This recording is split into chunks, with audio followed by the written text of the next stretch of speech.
திமுக வந்து தொடர்ந்து 50 ஆண்டுகளா வந்து இஸ்லாமிய சமூகத்த நெறைய ஏமாத்தி, அவங்க சமூகத்துக்கு உண்டான எந்த இதுவுமே செய்யல. இப்ப அதான் சொல்றேனே 3 விழுக்காடு வந்து இடஒதுக்கீடு குடுத்தேன். அத சில முஸ்லீம் அமைப்புகள் வந்து பாத்தியா திமுக தான் குடுத்த இடஒதுக்கீடு இன்ன வரையும் பேசிட்டு இருக்காங்க.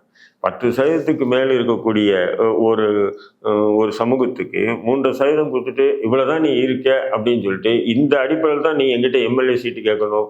இந்த அடிப்படையில தான் நீ என்கிட்ட இதெல்லாம் வந்து கோரிக்கை வைக்கணும் அப்படின்ற மாதிரி வந்து திமுகவுடைய தலைவர் கலைஞர் கருணாநிதி வந்து ஒரு சமூகத்தையே மட்டுப்படுத்தினாருன்னா, இதே கிறிஸ்தவர்களுக்கு 3% கொடுத்தாரு. அவங்க என்ன பண்ணாங்க? திருப்பி குடுத்துட்டாங்க. எங்களுக்கு வேண்டாம் 3% அப்படின்னு. புரியுதுங்களா? ஆனா அந்த ஒரு புரிதல் கூட இஸ்லாமிய சமூகத்துக்கு இல்லாம, அது இஸ்லாமிய சமூகத்துக்கு தெரியும். 3% குடுத்து நம்மள கொச்சப்படுத்துறாருன்னு. இருந்தாலும் இத வச்சு நம்ம கொஞ்ச நாள் அரசியல் பண்ணணும். எப்படின்னு சொன்னா, பாருங்க கலைஞர் குடுத்துட்டார்.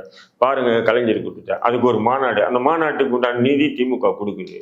புரியுதுங்களா? பல கோடிகள குடுக்குது. அது சில கோடிகள அடிச்சுட்டு, சில கோடிகள செலவு பண்ணி மாநாடு. மாநாடு நடத்தி கலைஞர வானளவு பாராட்டுறது. இப்போ இந்த மாரி வேலை சிறு பிள்ளைத்தனமா, சில்லித்தனமான வேலைகளை இந்த இஸ்லாமிய சமூக தலைவர்கள், அமைப்புகள் செஞ்சதனுடைய விளைவு தான் அவர் அசால்ட்டா 3% அருந்ததியருக்கு 3% முஸ்லிம்களுக்கு 3%.